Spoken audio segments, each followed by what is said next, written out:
আপনারা দেখছেন Bankura TV breaking news. Bankura টিভিতে আপনাদের স্বাগতম। আজ বাঁকুড়া টিভির chief editor the tiger journalist দাদা উত্তম দে তুলে ধরছি বাঁকুড়া জেলার জয়পুর ব্লকের একটি গুরুত্বপূর্ণ ব্রেকিং নিউজ। খুব শীঘ্রই বাঁকুড়া থেকে গোপীনাথপুর পর্যন্ত ট্রেন চলাচলের সম্ভাবনা তৈরি হয়েছে।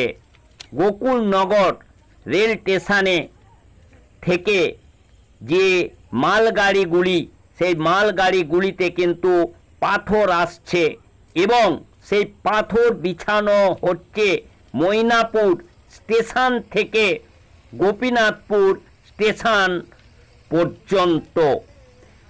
একটু সমস্যা হলেও রেলের তৎপরতা এবং প্রশাসনিক তৎপরতায় সেই সমস্যা মিটে গিয়ে দ্রুত গতিতে চলছে কিন্তু এই রেল লাইনের উপর পাথর বিছানোর কাজ।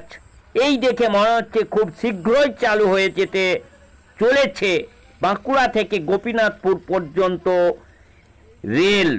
দেখতে থাকুন সেই খবর বাঁকুড়া টিভির পর্দায়।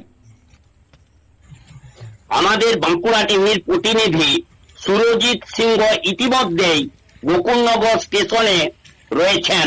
ওনার সঙ্গে আমরা যোগাযোগ করছি, উনি কি বলছেন শুনুন। সুরজিৎ, এ বিষয়ে খবর কি? এই বিষয়ে দেখা যাচ্ছে, আমি ইতিমধ্যে গোকুলনগর রেল স্টেশনে এসে উপস্থিত হয়েছি। এসে দেখেছি যে গতকাল একটি মালগাড়ি পাথর ভর্তি নিয়ে এনেছিল, যেটি হচ্ছে ময়নাপুর থেকে গোপীনাথপুর পর্যন্ত যে রেল স্টেশনের কাজ, তার মধ্যে স্লিপার বসানো হয়ে গেছে, কিন্তু পাথর বিছানো বাকি ছিল। মালগাড়িতে এসে আজকে সকালে গিয়েছিল 10টার সময়, তো বিকালের মধ্যে সেই মালগাড়ি খালি করে রাস্তার মধ্যে বিছিয়ে দিয়ে গোকুলনগরের মধ্যে এসে উপস্থিত হয়েছে। আরেকটি মালগাড়ি এসে উপস্থিত হয়েছে।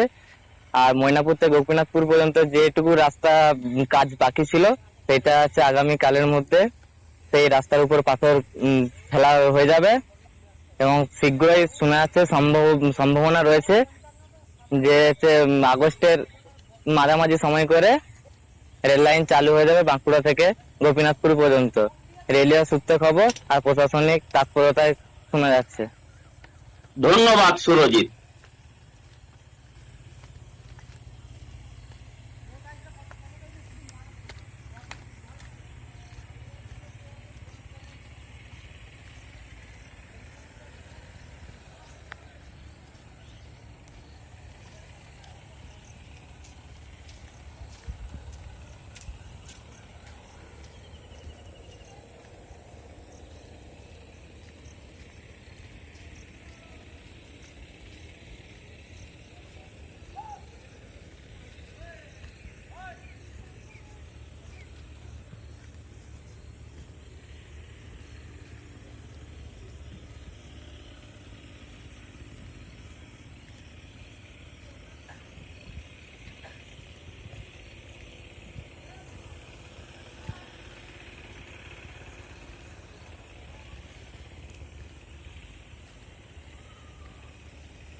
আমাকে দেখাও। এই যে হ্যালো গাইস, আমি হচ্ছি যে ইন্ডিয়া জার্সি পরে বসে আছি।